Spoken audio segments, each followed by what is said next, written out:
안녕하십니까, 닥터덕입니다. 오늘부터 3회에 걸쳐서 우리가 공부해야 될 내용은 중금속입니다.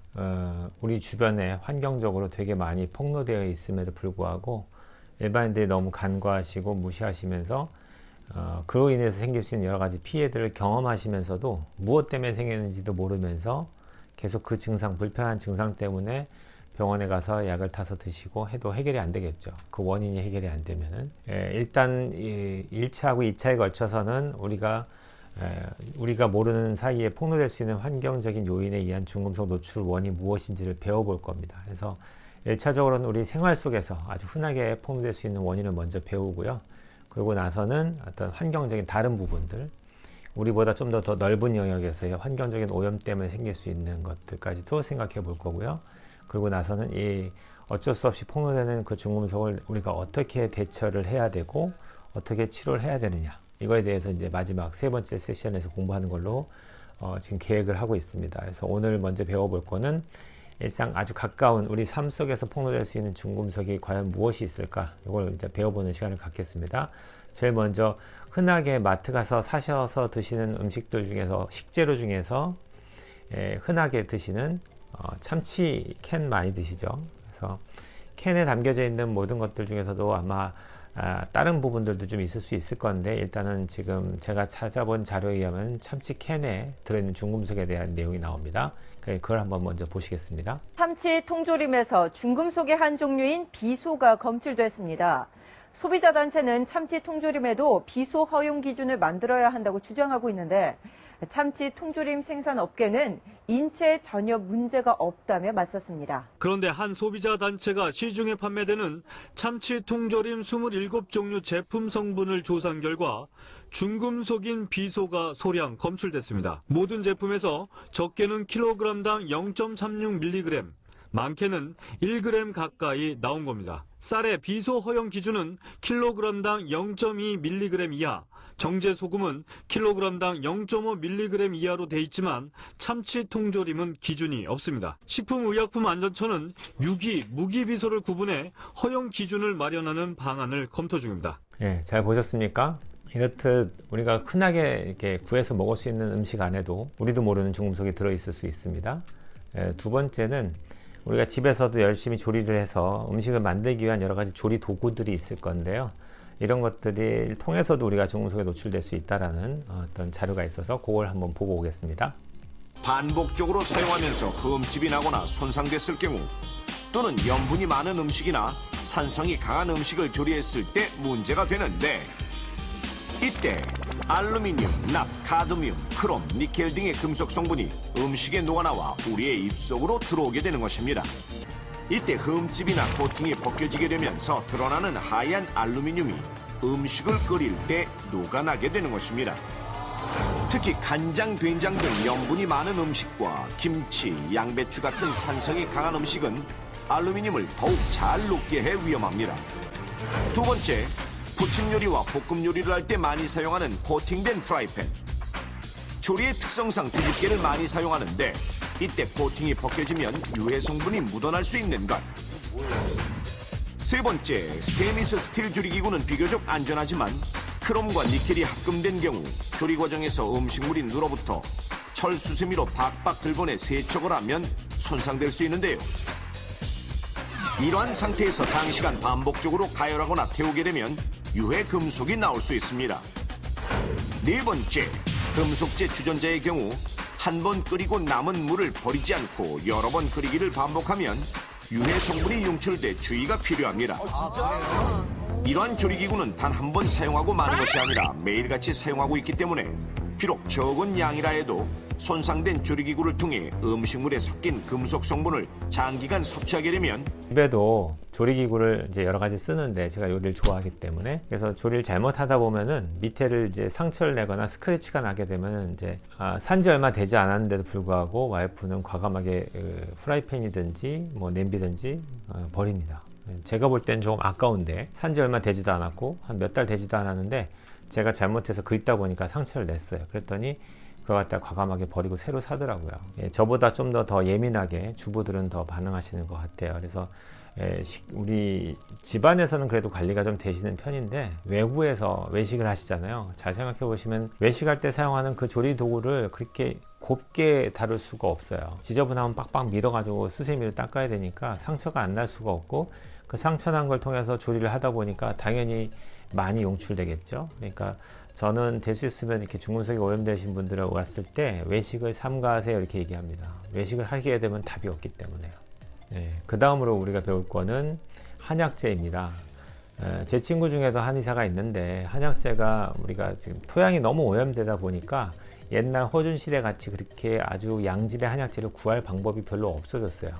그래서 뭐 저 지리산이라든지 아주 그냥 산골짜기에서 약초를 캐서 드시는 분들 정도는 그나마 나은데, 우리나라에서 소진되는 한약의 양이 실제로 채집되는 한약재의 양보다 훨씬 더 많기 때문에 어쩔 수 없이 수입을 해와야 됩니다. 그러다 보니까 중국에서 수입된 한약재가 중금속이 오염된 경우가 상당히 많거든요. 그래서 그것 때문에 오는 문제 한번 보고 오시겠습니다.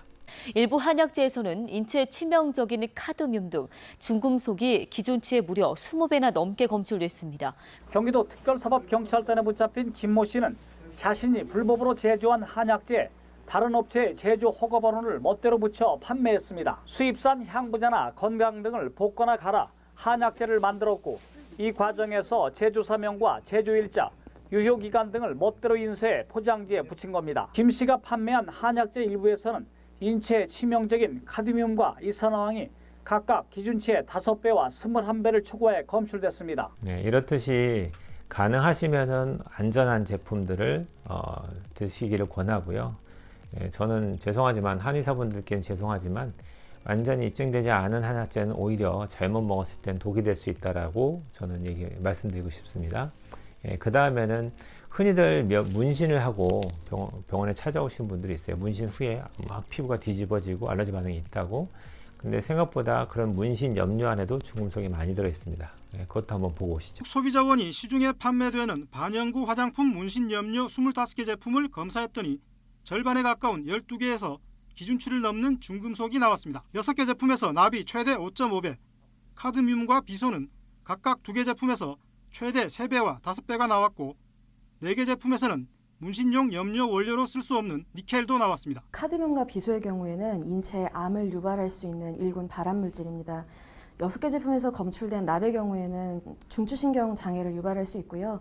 그 외에 아연이나 구리, 니켈 같은 물질들은 장기간 피부에 접촉 시 피부염을 유발할 우려가 있습니다. 반영구 화장 피해 사례도 늘고 있는데 지난해 피해 구제 신청이 한 해 전보다 94%나 증가했습니다. 통증이나 염증 등 부작용이 발생한 경우가 70%를 넘어 가장 많았고, 시술 중 마취제나 염료가 눈에 들어간 경우가 뒤를 이었습니다.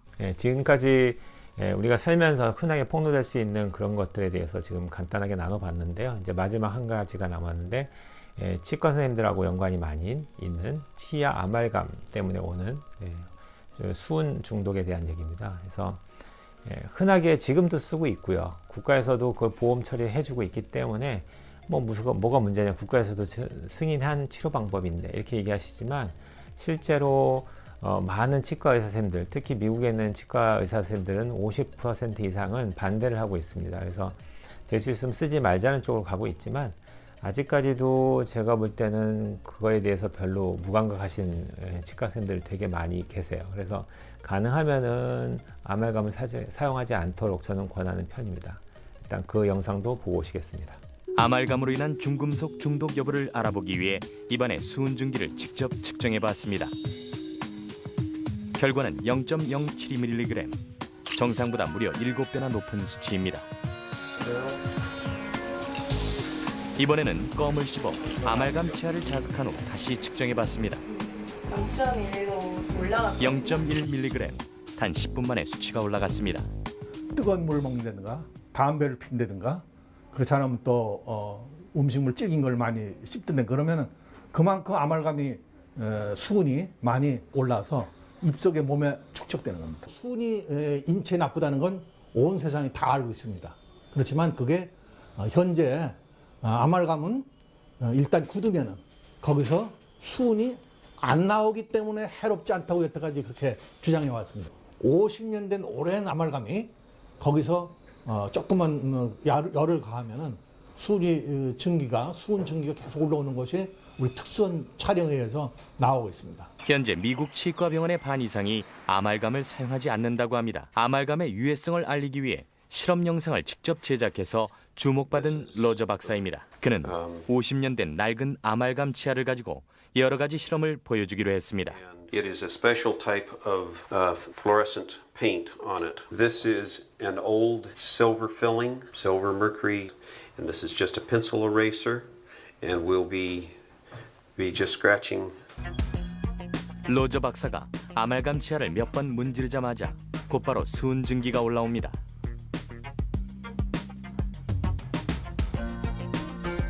약간 어둡기는 해도 형체가 잘 보이시죠? 그렇다면 100도가 넘는 뜨거운 물에 아말감을 넣으면 어떻게 될까요? So every time you chew on a hot steak or have hot tea, coffee, hot food, chewing on it. 이번에도 수은 증기가 잘 보이는군요. It's very dangerous to melt gold alloy without being under a hood and taking precautions because the mercury is going to evaporate off of. This is a gold crown. 아말감을 제거하지 않은 치아를 금으로 덮어 씌우면 훨씬 더 위험하다고 합니다. 아말감에 있던 수은이 금에 스며들어 전기 배터리 효과를 일으키기 때문이죠. Dissolve into the gold itself.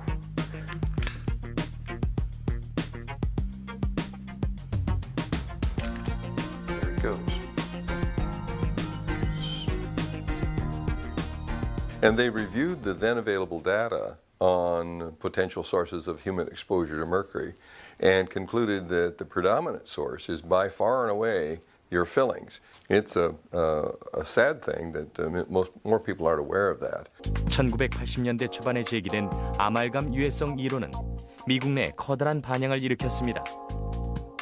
특히 양과 원숭이의 치아에 아말감을 충전한 실험 결과는 매우 충격적이었죠. Just 30 days, the mercury spread from the teeth to the jawbone, to the kidneys, to the intestines, to the hoof even. So the mercury is not locked in the filling. It spreads widely throughout that animal.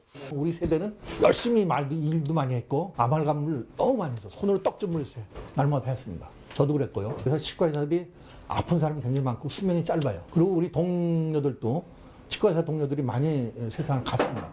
저는 그 원인이 아말감에 의한 피해라고 저는 보고 있습니다. 충분한 과학적 증거가 나타날 때까지 아말감은 지금처럼 계속 사용되겠죠.